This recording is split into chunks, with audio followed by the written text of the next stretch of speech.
नमस्कार, स्वागत है आप सभी का टीएनपी न्यूज पर। आपके साथ मैं हूं जोहे सिंह। हुंकार में बात आज मध्य प्रदेश की आदिवासियों की।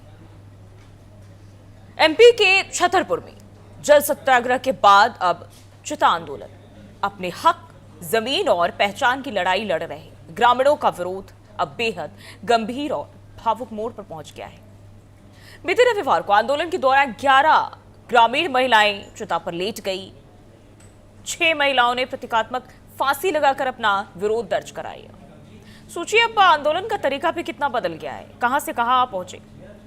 आंदोलनकारियों का कहना है कि जमीन, मकान और आजीविका छिन जाने के बाद उनके सामने अपने भविष्य को लेकर बड़ा संकट खड़ा हो गया है।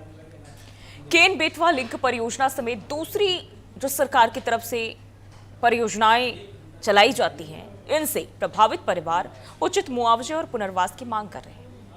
इनका आरोप है कि बिना पर्याप्त मुआवजे और पुनर्वास के उन्हें विस्थापन का दर्द झेलना पड़ रहा है। 11 से 12 दिन बीत चुके हैं और ये आंदोलन अब लगातार तेज होता जा रहा है। अब ऐसे में बड़ा सवाल ये कि विकास परियोजनाओं के बीच विस्थापितों के हक और उनके भविष्य की जिम्मेदारी आखिर किसकी है। हम आज इसी को लेकर चर्चा करेंगे, उन तमाम आदिवासियों की बातचीत करेंगे, लेकिन उसके पहले यहाँ कुछ बयान भी सुनते हैं। हमारे चिता आंदोलन का 11वां दिन है और मेरे अमरण अनशन का 8वां दिन है। चिता आंदोलन के साथ ही साथ जल सत्याग्रह, मिट्टी सत्याग्रह, सांकेतिक फांसी सत्याग्रह भी शुरू कर दिया है।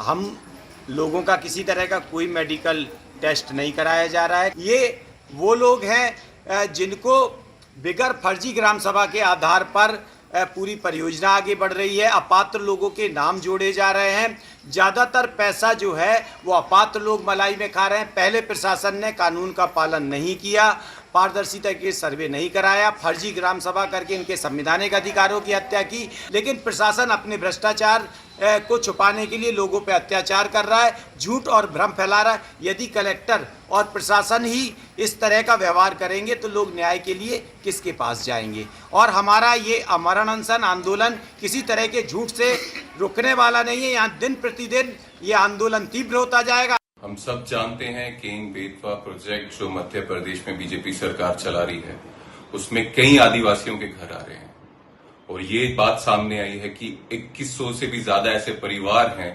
आदिवासी परिवार हैं, जिनको कोई मुआवजा इस बीजेपी सरकार ने नहीं दिया और वो अपने हकों के लिए वो आंदोलन कर रहे हैं। पिछले 11 दिनों से आंदोलन कर रहे हैं और उनको आंदोलन से उठाने का काम इस बीजेपी सरकार ने किया।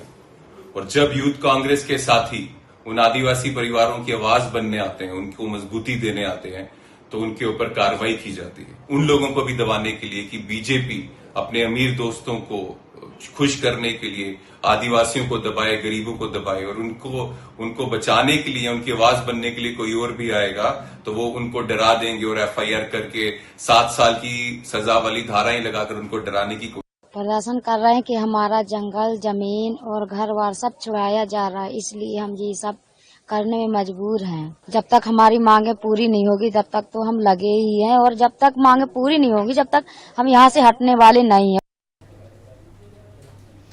तो सुना आप सभी ने किस तरीके से जो है ये मामला अब कहां तक पहुंच चुका है और आज हम इसी को लेकर चर्चा करेंगे। हमारे साथ खास मेहमान शकील अख्तर, नेता कांग्रेस पार्टी से, शांत प्रकाश जाटव, नेता बीजेपी से, और साथ ही साथ राजेंद्र सिंह जादौन, स्टेट हेड हमारे टीएनपी न्यूज के मध्य प्रदेश से हमारे साथ जुड़े हुए हैं। तीनों ही बहुत बहुत स्वागत आप सभी का। शुरुआत शांत जी आपसे ही, ये न्याय दो या मार दो की जो नारे हैं, सत्ता के गलियारों में बैठे हुक्मरानों के कानों तक ये पहुंच क्यों नहीं रही। इतना दर्द, तस्वीरें देखकर हर कोई सोचने पर मजबूर हो जाए कि अब आंदोलन कहां से कहां पहुंच चुका है, तरीका क्या है।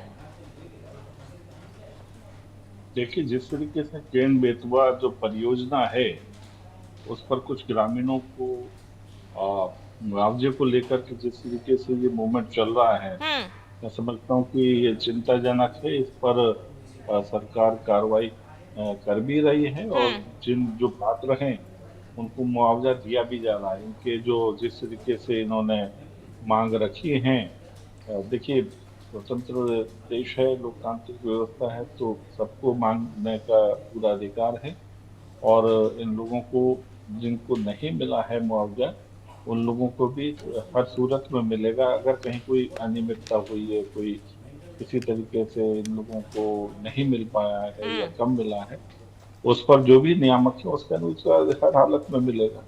इस वक़्त मैं ये जो परियोजना है केन बेतवा, इसको भी ध्यान में रख कर के मैं समझता हूँ कि दूसरे पक्षों को भी मिलकर के, विपक्ष को भी मिलकर के किसानों को समझाना चाहिए और जो भी इनकी मांगे हैं वो उनको वो पूरी हों, उस पर सरकार के साथ में मिलकर के प्रयास करना चाहिए।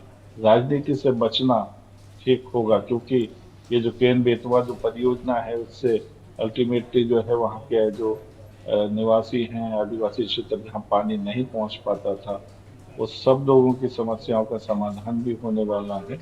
तो परियोजनाएं भी बनती हैं, अधिग्रहण भी होती हैं जमीनें और उसमें मुआवजे भी मिलते हैं, मगर उस पर राजनीति से कम और आपसी सद्भाव के साथ में व्यवस्थाओं को पालन करने का प्रयास करना चाहिए। लेकिन ना जो ग्रामीण है वो तो आरोप ये लगा रहे हैं कि भाई जो वाकई में हकदार थे उन्हें पर्याप्त मुआवजा नहीं मिला है, ये भी भ्रष्टाचार की भेंट चढ़ गया। जिन्हें नहीं मिलना चाहिए था एक ही घर में कई सारे लोगों ने लिया, और जो वाकई में जिन्हें मिलना चाहिए था उन्हें नहीं मिला है। तो ये जांच पड़ताल, जब अगर आप किसी परियोजना को लेकर आ रहे हैं, ये जवाबदेही तो आपकी तय होनी चाहिए ना कि ठीक है कहाँ किसे कितनी जरूरत है। लेकिन इन तमाम चीजों का परीक्षण किए बगैर इतनी जल्दबाजी बीजेपी को रहती क्यों है? हर बात में हड़बड़ी, ये कितना ठीक है? ऐसा नहीं है, हड़बड़ी नहीं, सब चीजें अपने तरीके से हो रही हैं और जहां पर किसी ने गलत तरीके से मुआवजा उठा लिया है या जिनको नहीं मिला है, वह लोग वो अपना पक्ष रखें और विभाग जो है उसकी जांच करने के उपरांत जो है हर सूरत में उनके पक्ष में कार्रवाई करेगा। जिनको ये मुआवजा नहीं मिला है, केवल आरोप लगाने से काम नहीं चलेगा।